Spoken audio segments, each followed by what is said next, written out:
Good morning, student. तो our next topic is mode of binomial distribution. Last time हमने क्या किया था, मीन डेविएशन अबाउट मीन.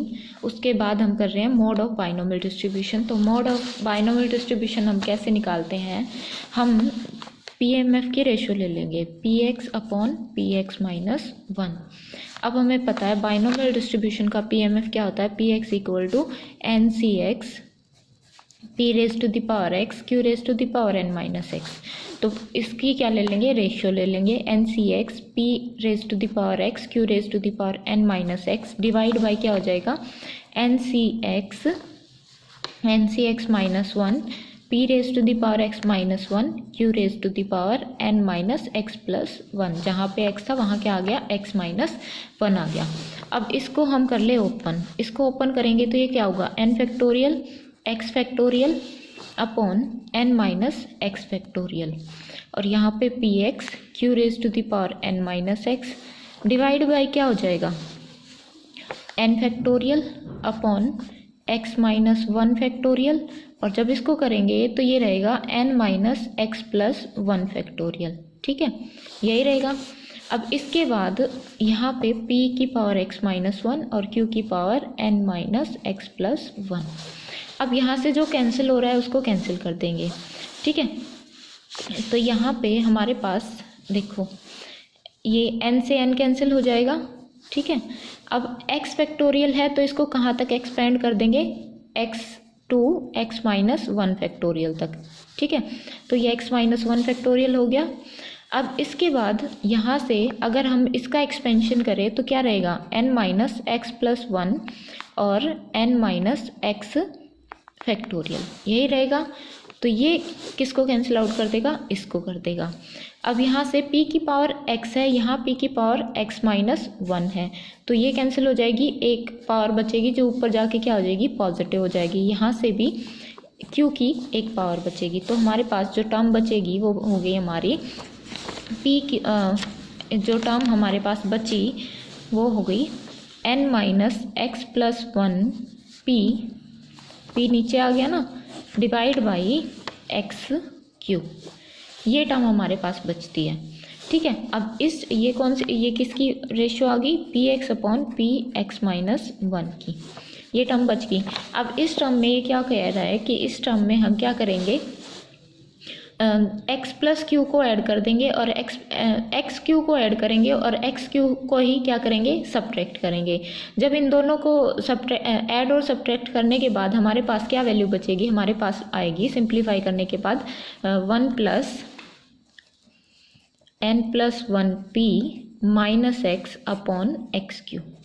ये वैल्यू आ गई. अब हमें क्या निकालना है, हमें तो मोड निकालना है. मोड क्या होता है, मैक्सिमम वैल्यू होती है किसकी, px की मैक्सिमम वैल्यू कहाँ पे, मतलब मैक्सिमम x की मैक्सिमम वैल्यू किस पे, px पे. x की मैक्सिमम वैल्यू किस पे, px पे. ये होती है हमारी मोड होता है. तो यहाँ पे हमारे पास दो केस बनते हैं. केस फर्स्ट क्या है कि अगर n प्लस 1p, अगर n प्लस 1p वो हमारा क्या ना हो, इज नॉट एन इंटीजर. अगर वो हमारा क्या ना हो, इंटीजर ना हो. इंटीजर ना हो तो वो क्या होगा, फ्रैक्शनल फॉर्म में आएगा. तो हम मान लेंगे कि let n plus 1p equal to m plus f. m तो क्या हो गया यहाँ पे, m हो गया यहाँ पे इंटीजर, और f क्या हो गया, फ्रैक्शन. ठीक है, फ्रैक्शनल पार्ट जो है फ्रैक्शन. तो अब क्या करेंगे, देखो यहाँ पे, और f लाई जो फ्रैक्शन है वो कहाँ से कहाँ तक लाई कर रहा है, 0 to 1 तक लाई करता है फ्रैक्शन हमारा. ठीक है, f लाई करेगा. तो अब हम क्या करेंगे, जो हमारी ये इक्वेशन आई थी px अपॉन px माइनस 1, इसमें वैल्यू पुट कर देंगे n प्लस 1p की. ये हमारी मान लो फर्स्ट इक्वेशन थी, इसमें वैल्यू पुट कर दो n प्लस 1p की m प्लस f. तो px अपॉन px माइनस 1 क्या हो जाएगा, 1 plus m plus f minus x divide by x Q. ठीक है, अब क्या करें, हम x की वैल्यू पुट करेंगे जिससे हमें वैल्यू पता चलेगी कि px और px minus 1 px divide by px minus 1 किस वैल्यू क्या वैल्यू देते हैं हमें। तो यहाँ से अगर हम x की वैल्यू, अगर हम इफ़ x हमारा 0 1 2 m तक पुट करते हैं, ठीक है, तो जो हमारा px है, जो हमारी ये रेशो है px अपॉन px माइनस 1, वो क्या रहेगी, ग्रेटर रहेगी 1 से।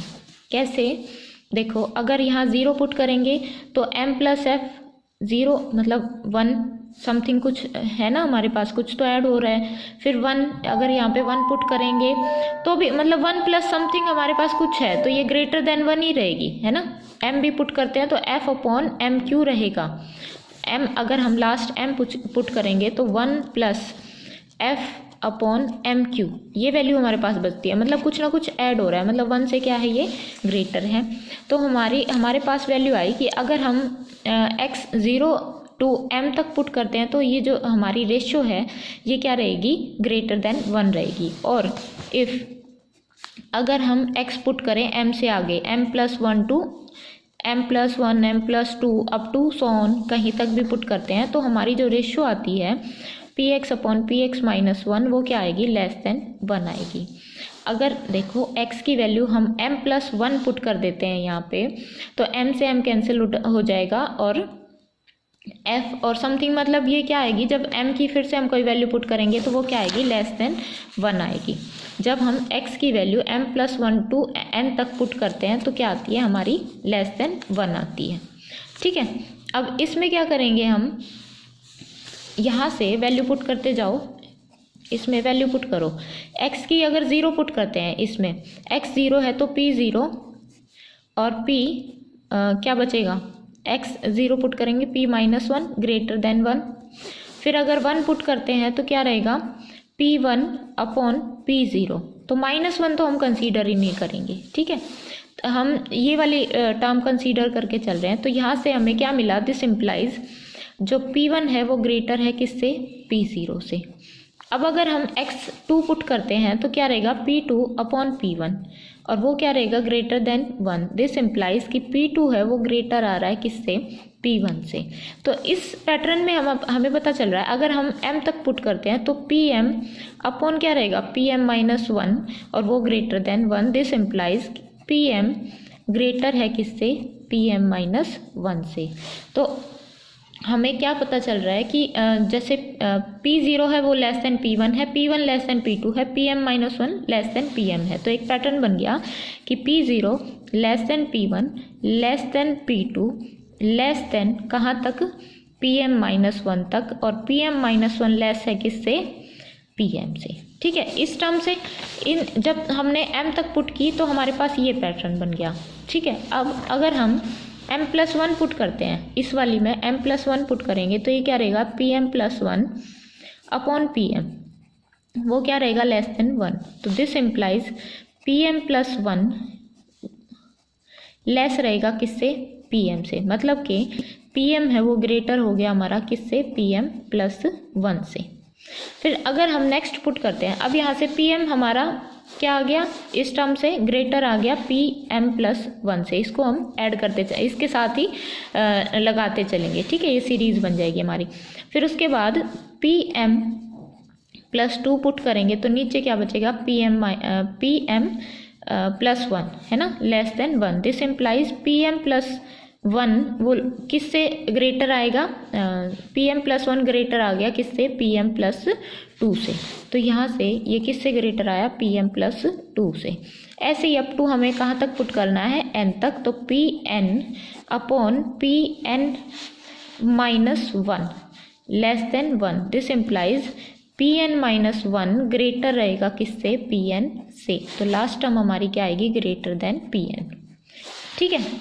तो यहाँ पे जो हमें मैक्सिमम वैल्यू मिल रही है, देखो अब हमारी ये सीरीज ये बन गई p0 से pn तक। यहाँ तक क्या हो रहा है, pm तक क्या हो रहा है, डिक्रीज हो रहा है, फिर यहाँ से ही इंक्रीज होना शुरू हो जाता है ना। तो pm एक ऐसी मैक्सिमम m हमारा वो मैक्सिमम पॉइंट है जहाँ पे pm क्या हो जाता है, मैक्सिमम हो जाता है। मतलब x इक्वल टू m वो पॉइंट है जहाँ पे हमें px क्या देता है, मैक्सिमम वैल्यू देता है। तो जहाँ पे हमें मैक्सिमम वैल्यू मिलती है वो क्या होता है, मोड होता है। तो इस केस में मोड क्या रहेगा हमारा, इक्वल टू m रहेगा। ठीक है, तो जब हमारा अगर n+1p अगर इंटीजर नहीं है तो हमें मोड क्या मिलता है, इक्वल टू m, जो कि क्या है, यूनिमोडल। यूनिमोडल का मतलब कि सिर्फ एक ही मोड है हमारे पास। तो एक केस तो ये हो गया। ठीक है, यहाँ तक हम आ गए। पी एक्स है वो मैक्सिमम है कहाँ पे, x इक्वल टू m पे। In this case unique model for the binomial distribution and it is m, the integral part of n+1p। ठीक है, अब केस सेकंड बनता है। अगर हमारा केस सेकंड, अगर n+1p क्या हो, इंटीजर हो, इज एन इंटीजर। अगर वो इंटीजर है तो इस केस में हमारा जो n+1p है वो किसके इक्वल होगा, m के इक्वल होगा। हम क्या करेंगे, फिर से हमारी जो इक्वेशन थी px/px-1 उसमें वैल्यू पुट कर देंगे। वो थी 1 + m -x/x³ ये थी। ठीक है, हमने वैल्यू पुट कर दी।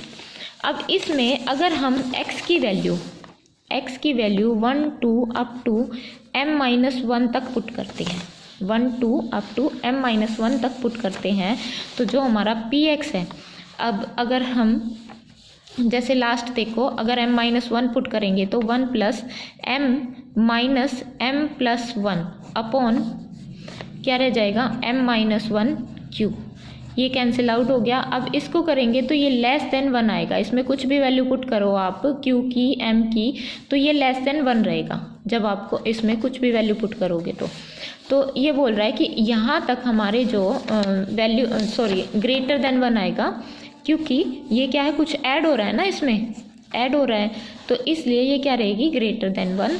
तो ये बोल रहा है कि जब हम x की वैल्यू यहाँ 1 to m-1 तक पुट करते हैं तो हमारा जो px है, px/px-1 है, वो क्या रहेगा, ग्रेटर देन 1 रहेगा। और अगर हम x equal to m put करते हैं तो देखो क्या रहेगा हमारा, px/px-1 1 + m पुट कर दिया तो ये 0 हो गया, मतलब इक्वल टू किसके आ गया, ये हमारा 1 के।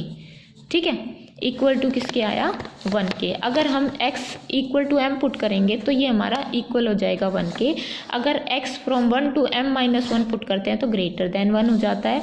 और अगर हम x पुट करें m+1 m+2 up to n तक, तो हमारा जो रेशियो है ये px/px-1 ये क्या हो जाएगा, लेस देन 1।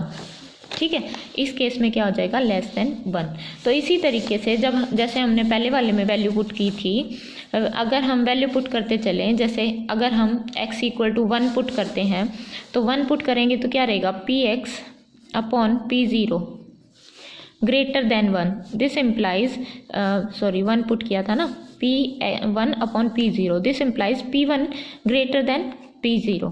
ठीक है, फिर से वही पैटर्न बनेगा, मतलब कि p0 less than p1 less than up to हमें कहाँ तक जाना है, इसमें लास्ट टर्म m-1 तक। अगर हम m-1 पुट करते हैं तो pm-1 अपॉन pm क्या आ गया, ग्रेटर देन 1। तो यहाँ से हमें पता चला कि pm-1 है वो क्या रहेगा, pm-1 ग्रेटर रहेगा किससे, p1 से। ठीक है, एक मिनट, यहाँ पे -2 आ जाएगा ना, हाँ, m-2 से। तो pm-1, तो यहाँ से क्या आया हमारा कि m-2 है वो लेस है किससे, pm-1 से। ठीक है, यहाँ तक तो इस वाली जो हमारी m-1 तक हम जब पुट करते हैं तो ये वाली सीरीज़ बनेगी हमारी। इसके बाद अगर हम पुट करें equal to x equal to m put करते हैं, x equal to m put करते हैं तो क्या आएगा, pm/pm-1 इक्वल टू 1। इसका मतलब क्या है कि ये इक्वल है। तो यहाँ से हमें क्या पता चल रहा है कि pm-1 इक्वल टू किसके है, pm के। तो ये वैल्यू यहाँ पे रख दें, यहाँ पे रख दिया, ये किसके इक्वल आया, pm के। उसके बाद जो हमारा थर्ड था कि अगर हम x कहाँ से कहाँ तक रखें, m+1 से n तक, तो हमारा pm पहले रख दिया m+1 अपॉन pm क्या रहेगा, लेस देन 1 रहेगा। तो यहाँ से हमें क्या पता चला, दिस इम्प्लाइज m+1 और m, this implies PM+1 less than PM। ठीक है, तो मतलब क्या है कि PM है वो ग्रेटर रहेगा किससे, यहाँ लिख दें PM है वो ग्रेटर रहेगा किससे, PM+1 से। ऐसे ही हमारी कहाँ तक जाएगी, Pn तक। ठीक है, तो यहाँ से हमें क्या मिला कि हमारा जो मोड है वो दो जगह पे मैक्सिमम होता है। एक तो मतलब जो वैल्यू है PMF की वो इन दोनों पॉइंट्स पे क्या है, इक्वल है, और यहाँ पे क्या मिल रही है, मैक्सिमम मिल रही है। इसका मतलब क्या है कि एट x = m-1 तब हमारा क्या होता है, Px मैक्सिमम होता है। ठीक है, और एट x = m हमारा Px क्या होता है, मैक्सिमम होता है। तो दो पॉइंट्स ऐसे हैं जिन पे हमें क्या मिल रहा है, Px हमारा मैक्सिमम मिल रहा है। मतलब कि देखो यहाँ पे ये दोनों इक्वल है, तो ये दोनों पॉइंट्स क्या दे रहे हैं, हमें मैक्सिमम वैल्यू दे रहे हैं। किससे, इससे PM से, या तो ये सारी वैल्यू क्या है, ग्रेटर है, इससे क्या है, ये PM इन सबसे ग्रेटर है, तो ये क्या, दोनों वैल्यू क्या दे रही है, हमें मैक्सिमम वैल्यू दे रही है। तो ये इस केस में हमारा क्या हो जाएगा, बाइनोमियल डिस्ट्रीब्यूशन का जो मोड है वो बाई मॉडल हो जाएगा। मतलब कि दो मॉडल वैल्यू मिलेंगी हमें, एक M पे और एक M-1 पे। ठीक है, तो ये था हमारा मोड ऑफ बाइनोमियल डिस्ट्रीब्यूशन।